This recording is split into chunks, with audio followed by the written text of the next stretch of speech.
So यो चाहिँ हाम्रो पीडीएफ रहेको छ। मैले यो पीडीएफ को लिंक चाहिँ डिस्क्रिप्सनमा राखेको छु। डिस्क्रिप्सनमा भएको लिंकबाट चाहिँ तपाई डाउनलोड गर्न सक्नुहुनेछ। अब कमेन्ट सेक्सनमा हेर्दाखेरि चाहिँ डाउनलोड गर्नलाई पनि केही समस्या आए जस्तो छ, तर डाउनलोड गर्नलाई खासै केही गाह्रो पनि छैन।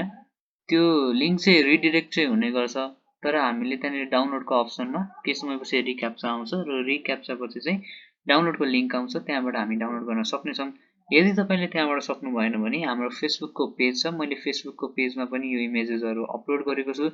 यदि पीडीएफ नै चाहियो भने message me in that page and I will provide you this PDF. So फर्स्टमा चाहिँ हामी बेसिक कन्सेप्टमा जाउँ। बेसिक कन्सेप्टको बारेमा मैले खासै केही भन्नुपर्छ जस्तो लागेन। यहाँनिर चाहिँ हामीसँग 100 वटा केही पोइन्टहरु छन् भनौं, केही सेन्टेन्सेसहरु छन्। अब अगाडि लेट्स जुम इन। अगाडि हामीले अब यो चाहिँ ल्याङ्ग्वेजकै हो। यो मैले जुन पीडीएफ देखाइरहेको छु यो चाहिँ केही नौलो कुरा होइन। जुन ग्रेड 9 र 10 मा जुन प्याराग्राफ दिएको हुन्छ, बन्च अफ प्याराग्राफ दिएको हुन्छ, त्यहाँबाट चाहिँ नोट्स निकालेको जस्तै हो, केही इम्पोर्टेन्ट पोइन्टहरु। So you can look at this. मैले यहाँनिर भन्नु नै पर्ने भनेको चाहिँ के हो भने जस्तै हामीले यो नामहरु चाहिँ हल्का फुल्का याद गरेर जानुपर्छ। जस्तै the scientist like Prout, Dobereiner, Newlands and Lothar Meyer made attempts to classify elements हो। अरु को साइन्टिस्टहरुले चाहिँ मेन्डेलिभ भन्दा अगाडि पेरियोडिक टेबललाई क्लासिफाई गर्न कसले खोजेका थिए भनेर यसरी क्वेशन सोध्न सक्छ। र यी चारवटै अप्सन नदिकन अब तीनवटा चाहिँ केही अरु साइन्टिस्टहरुको नाम दिन सक्ला र यहाँ मध्येबाट एकजनाको नाम दिन्छ। अब हामीले अलि डिटेली पढ्नु पर्यो भने चाहिँ ग्रेड 11 मा चाहिँ केमिस्ट्रीमा छ र त्यहाँनिर चाहिँ अब प्रोस्टले दिएको जस्तै न्यूल्यान्ड्स अक्टेभ थ्योरी, लोथरमेयर कर्व, यिनीहरु सबैको बारेमा लेखेको छ। अब यो त मैले भन्नु पर्दैन, जस्तै हामीले जुन केमिस्ट्रीको बुकमा प्रिन्सिपलहरु छ, स्टेटमेन्टहरु छ, मेन्डेलिभ्स पेरियोडिक ल देखिबाट अब मोडर्न पेरियोडिक ल, त्यसैगरी अफ बाउ प्रिन्सिपलहरु, यो सबै हामीले हेरेर जानुपर्ने हुनेछ। So you can look at this. अनि अर्को भनेको चाहिँ अब मैले 7 नम्बरकै हेर्ने हो भने नि क्वेशन कसरी सोध्छ भने how are the elements arranged in Mendeleev's periodic table भनेर सोध्छ। र हामीलाई अप्सनमा चाहिँ अब increasing atomic mass, increasing valency, increasing atomic number यसरी सोध्ने गर्छ र हामीले त्यहाँनिर चाहिँ एटोमिक मास भनेको ठाउँमा चाहिँ टिक लगाउनु पर्ने हुन्छ। सो रिड एभ्रिथिङ डिटेली बुझेर पढ्नु पर्ने छ। जस्तै खासै गाह्रो क्वेशन भनेर सोधिदैन के। जस्तै पेरियोडिक टेबलमा चाहिँ होरिजोन्टल रोजलाई के भनिन्छ भनेर सोध्न सक्छ। अब पिरियड्स भनेर लाउने, त्यसैगरी भर्टिकल भनेको ग्रुप र कतिवटा ब्लक छ भनेर सोध्छ पेरियोडिक टेबलमा, एसपीडीएफ यो थाहा छ देख। र अर्को भनेको चाहिँ यो पनि अलि इम्पोर्टेन्ट छ, मलाई लाग्छ म यो सबैजना थाहा नहुन सक्छ। The elements of this are called representative or typical or normal elements। अब यिनीहरुको डिफरेन्ट नामहरु पनि याद राखेर जानुपर्छ। जस्तै यो एलिमेन्ट यहाँ भएका एलिमेन्टहरुलाई चाहिँ रिप्रेजेन्टेटिभ पनि भनिन्छ, टिपिकल पनि भनिन्छ र नर्मल एलिमेन्ट पनि भनिन्छ। त्यसैगरी ट्रान्जिसन एलिमेन्ट भनेको के हो भन्दाखेरि ग्रुप आईबी, आईआईबी, आईआईआईबी हो, यिनीहरुलाई चाहिँ ट्रान्जिसन एलिमेन्ट भनिन्छ। र यो ट्रान्जिसन एलिमेन्टको बारेमा चाहिँ हामीले ग्रेड 12 को केमिस्ट्रीमा इनअर्ग्यानिक केमिस्ट्रीमा पढ्नुपर्ने हुनेछ। र यो पनि एकदमै इम्पोर्टेन्ट पोइन्ट हो। जस्तै ल्यान्थनाइड सिरिज कहाँबाट सुरु हुन्छ भन्दाखेरि 58 देखिबाट 71 ल्यान्थनमबाट सुरु हुन्छ, सेरियम देखिबाट ल्युटेटियम सम्म हुन्छ। त्यसैगरी एक्टिनाइडको आफै हेर्नु होला। र अर्को भनेको चाहिँ जस्तै कन्सेप्चुअल क्वेशन चाहिँ यहाँनिर आए। जस्तै एलिमेन्टलाई चाहिँ के को आधारमा चाहिँ मेटल, नन मेटल र मेटलोइडमा चाहिँ डिभाइड गरिएको छ, के को आधारमा क्लासिफाई गरिएको छ भन्दाखेरि अब हामीलाई अप्सन दिन सक्छ। Conduction of heat, conduction of electricity, all of them, none of the above हो। अब यसरी हामीले यहाँनिर कन्डक्सन अफ इलेक्ट्रिसिटी भनेर चुज गर्नुपर्ने छ। त्यसैगरी अल्काली मेटल भनेको कुन हो, अल्कलाइन अर्थ मेटल भनेको कुन हो, हामीले यो हेरेर जानुपर्ने छ। त्यसैगरी इनर्ट ग्यासेसमा कुन कुन पर्छ, अब हेलोजेनमा fluorine, chlorine, bromine, iodine, inert ग्यासमा helium, neon, argon, krypton, xenon, radon. So अरु पनि डिफरेन्ट छन्, यो सबै इम्पोर्टेन्ट पोइन्ट नै हो। जस्तै अब इलेक्ट्रोन लुज गर्नेलाई इलेक्ट्रोपोजिटिभ भनिन्छ र इलेक्ट्रोन गेन गर्नेलाई इलेक्ट्रोन नेगेटिभ भनिन्छ। यहाँनिर चाहिँ कन्फ्युज हुन सक्छन्। जस्तै गेन गर्यो भने पोजिटिभ, लुज गर्यो भने नेगेटिभ भनेर यस्तो मिसकन्सेप्सनहरु हुने गर्छ। यो मिसकन्सेप्सन चाहिँ हामीले सबै हटाएर जानुपर्ने छ। बुझेर जानुपर्ने छ। अघि नै मैले भनेको जुन कुरा थियो नि एसपीडीएफ मा कतिवटा इलेक्ट्रोन हुन्छ भनेर, हो यो पनि एकदमै इम्पोर्टेन्ट पोइन्ट रहेछ हाम्रो, यो पनि राम्रोसित हेरेर जानु। र अरु पनि छ हामीसँग 24 मा, जस्तै केमिकल रियाक्सनको बारेमा जुन हामीले डिटेलली लेखिएको थियो, एक्जाम्पल्सहरु दिएको थियो। अब त्यसमा चाहिँ अब केमिकल रियाक्सनको नामै हामीलाई कन्फ्युज हुन्छ। जस्तै टपिक, जस्तै कम्बिनेसनको ठाउँमा एडिसन पनि भनिन्छ, डिकम्पोजिसनको ठाउँमा dissociation, displacement or substitution or replacement, acid base or neutralization, पछि गएर हामीले हाइड्रोलाइसिस अनि पोलिमराइजेसन हो, यस्तो यस्तो रियाक्सनहरु पनि हुन्छ। र यहाँनिर सिम्पल डेफिनेसनै छ। जस्तै यदि तपाईले आफ्नो ग्रेड 9-10 को साइन्स बुकमा जुन थिंग्स टु रिमेम्बर भन्ने अब टपिक हेर्नु भयो कि भएन, तर त्यो टपिक चाहिँ एकदमै राम्रोसित हेरेर जानु। जुन च्याप्टर सकेपछि डु यु नो भनेर सोध्ने गरिन्छ वा थिंग्स टु रिमेम्बर भनेर जुन सेक्सन हुन्छ त्यसलाई चाहिँ राम्रोसित हेरेर जानुपर्छ। किनकि हेर्नुस् न, ल यहीँबाट छ त्यो क्वेशन, के हो कम्बिनेसन रियाक्सन भनेको, के हो डिकम्पोजिसन रियाक्सन भनेको, डबल डिस्प्लेसमेन्ट, सिंगल डिस्प्लेसमेन्ट हो, यस्तो यस्तो सोध्ने गरिन्छ। त्यसैगरी यहाँ बिचमा अब तपाईहरुले हेर्न सक्नुहुनेछ। र अर्को यो नम्बर 31 मा चाहिँ इम्पोर्टेन्ट कुरा भनेको चाहिँ हामीलाई अब सानो केमिकल रियाक्सन दिन सक्छ, र केमिकल रियाक्सनमा चाहिँ यो इन्डोथर्मिक हो कि एक्जोथर्मिक हो भनेर यसरी सोध्न पनि सक्छ। हो यो भनेको चाहिँ हल्का ट्रिकी क्वेशन हुन्छ, तर हामीले के याद राख्नुपर्छ भने यो इन्डोथर्मिक भनेको चाहिँ त्यस्तो रियाक्सन हो जहाँ चाहिँ हिट निस्किन्छ। केमिकल रियाक्सन पछि प्रोडक्टमा चाहिँ हिट प्रोडक्टकै रूपमा निस्किन्छ। र एक्जोथर्मिक भनेको चाहिँ त्यस्तो रियाक्सन हो जहाँ चाहिँ त्यो रियाक्सन हुनको लागि हामीलाई हिट एप्लाई गर्नुपर्ने हुनेछ, हिट अब्जर्भ गर्छ त्यो रियाक्सनमा। हो यसरी हामीले बुझेर पढ्नुपर्ने छ। र त्यसैगरी हाम्रो यो 37 मा जुन छ यो पनि डेफिनेसन तपाईले सुन्नु भएको थिएन होला, यो पनि राम्रोसित हेरेर जानु होला।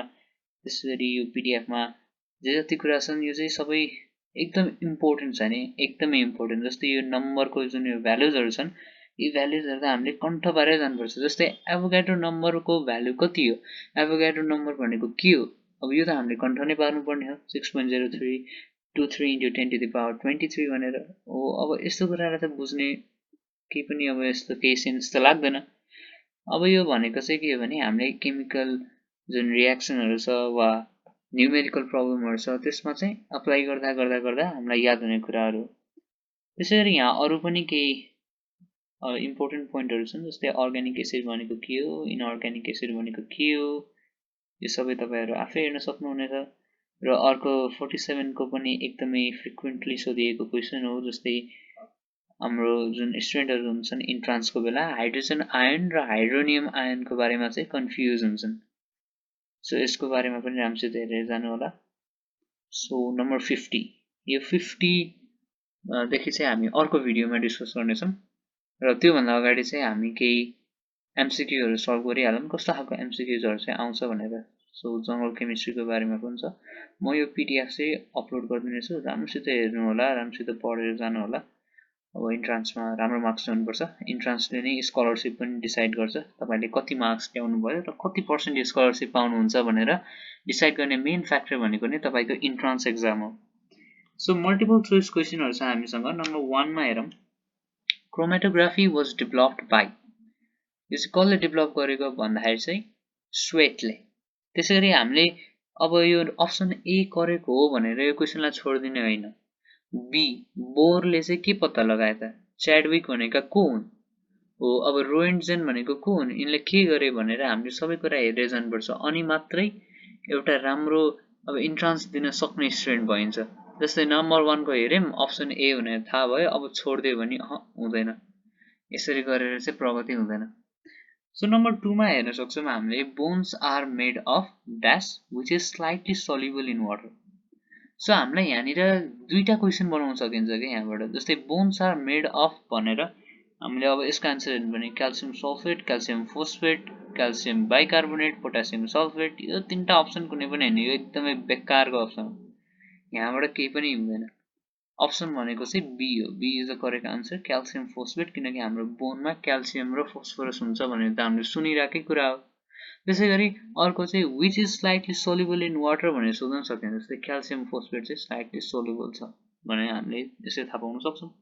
नम्बर 3 को बी मा चाहिँ which one of the element is normally found in body, PB भनेको लिड त हुनै सक्दैन किनकि लिड इज पोइजनस त्यसरी CD क्याडमियम पनि हैन AL एल्युमिनियम मेटल त हुनै सक्दैन FE आइरन अब यो आइरन कसरी सेन्स बनाउन सकिन्छ भने आइरन भनेको त हाम्रो हेमोग्लोबिनमा पनि पाइन्छ ब्लडमा नि पाइन्छ त्यही भएर यो चाहिँ अब नर्मली फाउन्ड एलिमेन्ट हो भनेर हामीले यसरी दिमाग लगाउन सक्छौं सो नम्बर 4 मा हेरौं 4 मा चाहिँ के लेखेको छ भने to separate two or more liquid with different boiling point by अब यहाँनिर चाहिँ हामीले ग्रेड 8 मा पढेको थियौं यो if I am not wrong then grade 8 मा पनि छ र आई थिंक ग्रेड 9 मा पनि छ सो यसको आन्सर त अब सबैलाई थाहा छ देखा डिस्टिलेसन हो अब फिल्ट्रेसन क्रिस्टलाइजेसन लाउनु हो भने त के भन्नु अब लाजै मर्दो हुन्छ र नम्बर 5 मा हेरौं 5 मा के छ भने द गिवन केमिकल रिएक्सन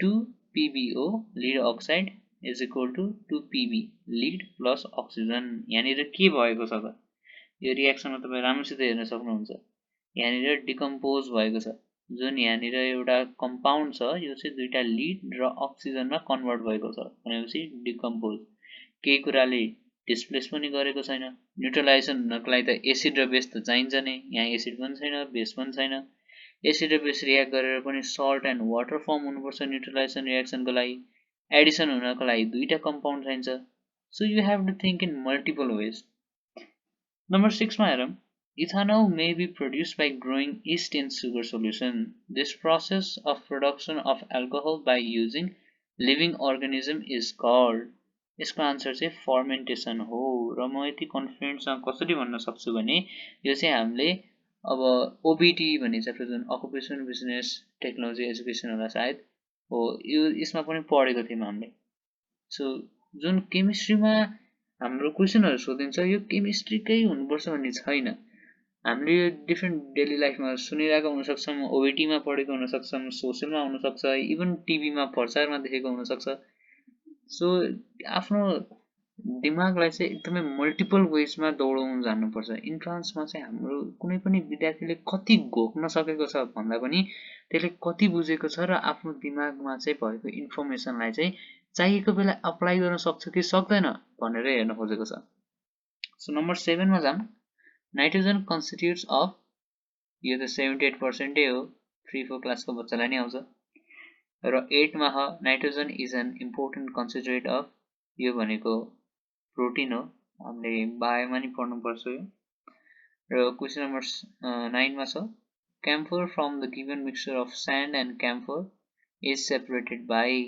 अब यहाँनिर हामीले के हेर्नु पर्छ भने डिस्टिलेसन हुनै सक्दैन किनकि हामीले डिस्टिलेसन को के पढेका थियौं टु अर मोर लिक्विड मात्र सेपरेट गर्न सकिन्छ तर क्याम्फर भनेको त सलिड हो फिल्ट्रेसन त हुनै सक्दैन किनकि फिल्टर पेपरमा अब यो स्यान्ड इजिली पास गर्न सक्दैन क्याम्फर पनि सक्दैन दुईटै सोलिड स्टेटमा छन् अर्को भनेको सब्लिमेसन युज गर्न सकिन्छ किनकि क्याम्फर इज अ सबलाइन कम्पाउन्ड यसलाई चाहिँ हामीले हिट गर्यौं भने डाइरेक्ट उडेर जान्छ यो चाहिँ पछि गएर कोनिकल फ्लास्कमा जम्मा हुन्छ यो सब्लिमेसन इज द आन्सर अब यति बेर पनि लाउनु हुँदैन जस्तै आफ्नो दिमागमा डिस्क्राइब गरेर बसेर पनि हुँदैन किनकि क्वेशन देख्ने बित्तिकै ट्याक्क आन्सरमा हामीले टिक लगाइहाल्नु पर्छ र क्वेशन नम्बर 10 मा छ हाम्रो combination reaction is also known as synthesis भनिन्छ क्वेशन नम्बर 11 मा छ black ink is separated from different compound by chromatography मैले पीडीएफ मा माथि हालेको पनि छु यो सब्लिमेसन सिन्थेसिस क्रोमेटोग्राफीहरुको बारेमा सबै राम्रोसित डिस्क्राइब गरेको छ र क्वेशन नम्बर 12 मा छ हाम्रो mixture of water and sodium chloride can be separated by यसको आन्सर के हुन्छ त फिल्ट्रेसन सब्लिमेसन इभेपोरेसन डिस्टिलेसन यसको आन्सर भनेको डिस्टिलेसन हुन्छ किनकि मिक्सचर अफ वाटर पनि लिक्विड हो र सोडियम क्लोराइड यो पनि लिक्विडै हो so thank you this much for today बाँकी रहेको हाम्रो जति पनि पार्ट छ यो चाहिँ हामी पछि गर्नेछौं र एमसीक्यू पनि सल्भ गर्नेछौं यो पीडीएफ राम्रोसित हेर्नु होला राम्रोसित पढ्नु होला so all the best see you soon in next video